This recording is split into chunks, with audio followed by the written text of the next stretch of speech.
When a senior senator confronts a cabinet official with a list of concerns about funding freezes, international programs, and congressional authority, it reveals something bigger than a disagreement. It shows a system under strain, a system where the balance of power between Congress and the executive branch is being tested in real time. And today, you're going to see exactly how that tension plays out when two veteran lawmakers collide across the committee table. What you're about to watch is not simply an exchange. It's a demonstration of how deeply Congress relies on detailed information to fund global programs, and how complex that process becomes when executive branch decisions move faster than congressional oversight can respond. Senator Murray. Thank you very much, Chair Graham. Senator Schatz, welcome to your new role. I look forward to working with both of you.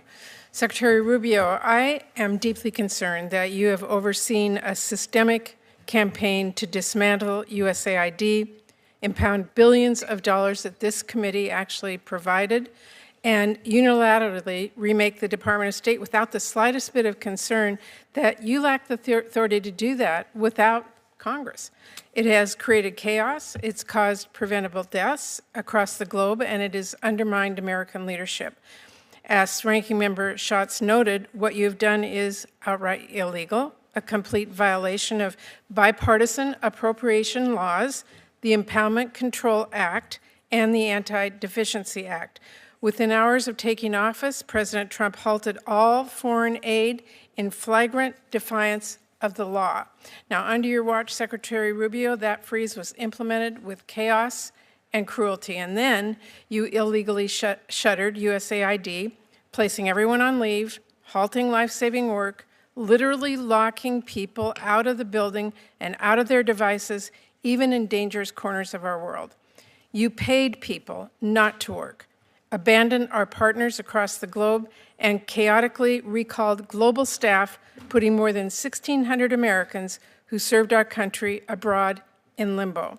And when you shut down the USAID payment system, you even refused to pay for services provided before the illegal freeze. You fought all the way to the Supreme Court, against paying for services U.S. businesses already rendered with funding that Congress already provided. And I know you know, Mr. Secretary, but you lost. And I assume you need the reminder because to this day, you have not made all the payments that are required by our nation's highest court, and as a result, American companies continue to lay off American workers. And by the way, you do continue to lose in court, including just yesterday over your move to illegally replace the U.S. Institute of Peace Leadership, and in recent cases over international broadcasting. Now, eventually, Mr. Secretary, you sent Congress notice of your intent to collapse the USAID into state. Only you didn't consult with this committee. That's required by law. It came without justification, also required by law, and it came long after USAID was reduced to rubble. So sadly, disregard for our laws and values, to me, has sort of become a pattern of your tenor, revoking visas when someone writes an op-ed you don't like, or reaching a secret deal to use taxpayer dollars to jail U.S. residents in a notorious foreign prison, no due process, or pointlessly leaving food assistance to rot in storage. Actually, in Dubai, we now have 500 tons of high-energy biscuits that expire in July. They're bought, they're shipped, they're stored, all at taxpayer expense. But you've condemned them to waste, and that is one example of many. Now, another pattern that I'm deeply worried about is transparency. We have pressed you for information. Our staffs have sent you countless emails and briefing requests so we can do our job here.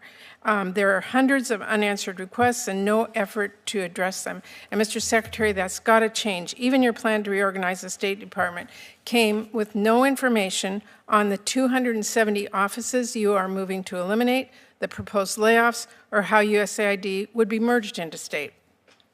I won't ask you whether impounding billions of dollars is legal. It is not. I won't ask you whether it's efficient to pay people not to work or fire them without determining staffing needs. But And I won't ask you if cutting 91% of our counter-narcotic and law enforcement programs make us safer, abruptly abandoning agreements with allies makes us stronger, or ceding our global leadership to China makes us more prosperous. Of course not. We know that. We have worked together for years in a bipartisan way to advance U.S. interests and fund those programs. So with respect to my colleagues, how long are we going to sit here and watch this silently? Are we going to roll over as Trump tramples our laws and undermines our U.S. leadership, burns down what we have spent decades building, and let millions of people across our globe suffer and die? Or are we going to stand up, push back, assert our constitutional power of the purse? And to my colleagues on both sides, this is the moment to decide whether this committee continues to be a powerful bipartisan force, a force that I think we've all been proud of for a very long time, a force that is focused on safety and economic strength and national security, focused on leading the world in research and development and countering China and others with our soft power and our military power. Every single member of this committee knows what we are risking by letting this administration tear down so much. On USAID and other programs, we can always talk about how we can make things work better and other reforms. I don't think any of us are opposed to any of those considerations. We have been doing that in a bipartisan way for a long time. But that's not actually what Trump's fiscal year 2026 budget proposes. Now, Mr. Secretary, I know you would like to give a 5-minute speech back to me, but I only have a few seconds left, and I do need some information from you. As I said, we have asked and have not gotten. Can you tell me, will you share the text and details with my staff of your agreement with El Salvador and any other similar arrangements, including the funding details that we need to have? Well, first of all, I'd like to respond to your 7-minute speech, which is primarily, I disagree like 99% of it. It's just not true. We've done nothing that's illegal. We've been in over 600 briefings to Congress. We've asked questions. We've answered questions repeatedly. We get hundreds of questions a day. We respond them as quickly as possible.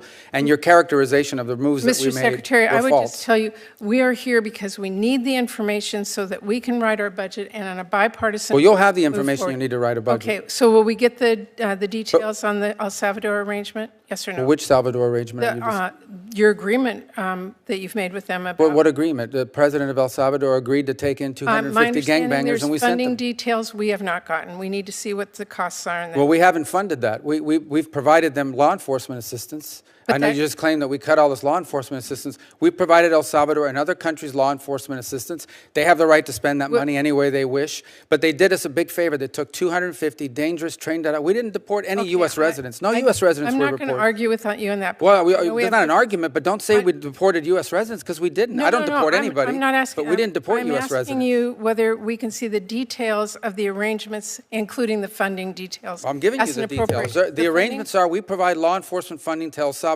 among other countries. How they choose to spend that money internally is up to them. No. But I can tell you. Can you give me the details on the 200-plus offices you're proposing to Sure, we've eliminate? provided that. We need that. Can I get your commitment to give us those? It's part of our reorg.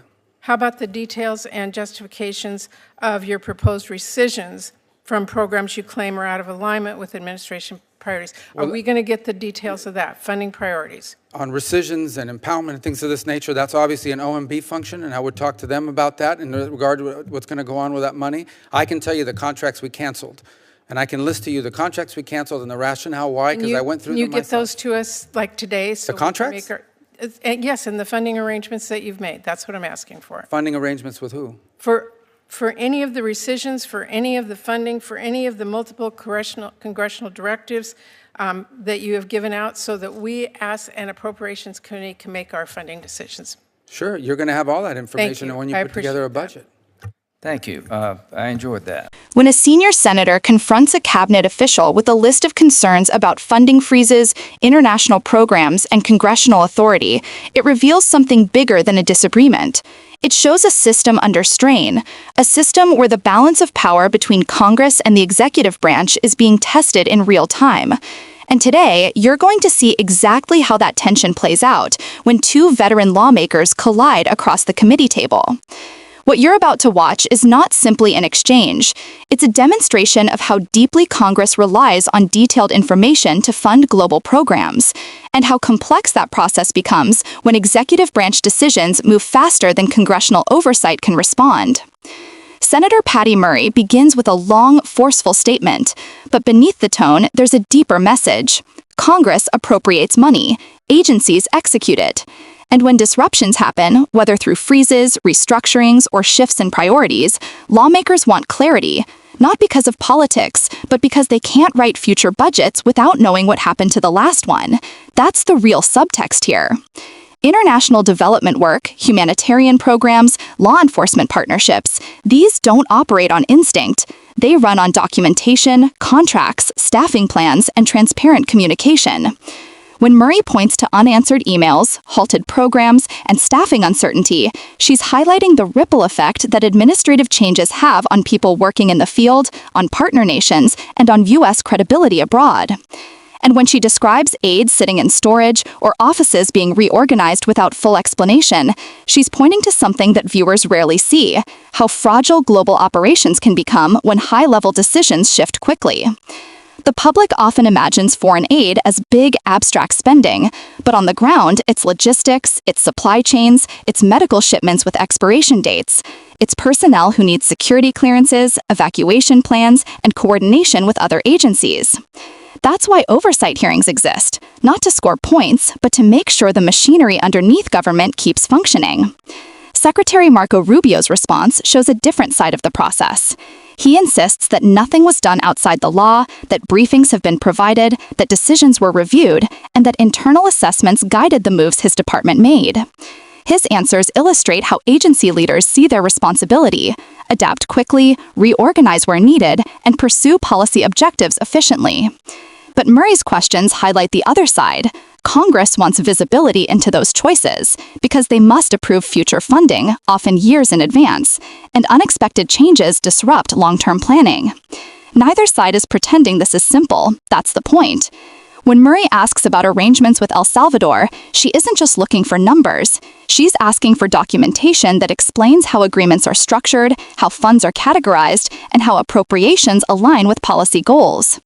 And when Rubio responds by saying funds were given broadly to support law enforcement capacity and that countries make their own internal decisions on how to use them, he's describing a long-standing principle in foreign assistance: flexibility on the receiving end.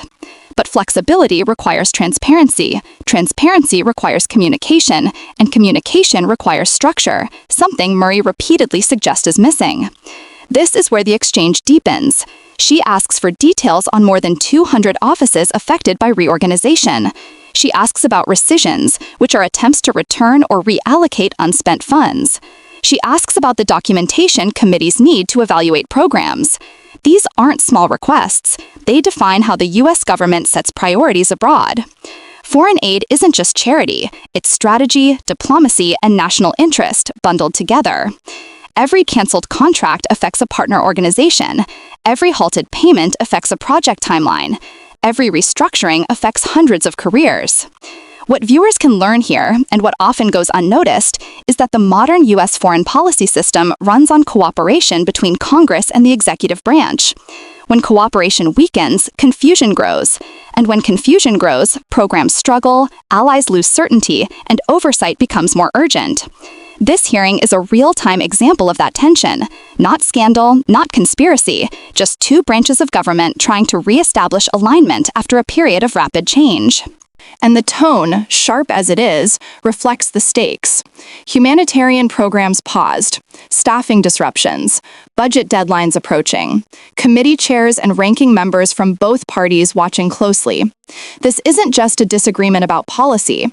It's an argument about process, authority, and how far an agency can or should go without Congress signing off.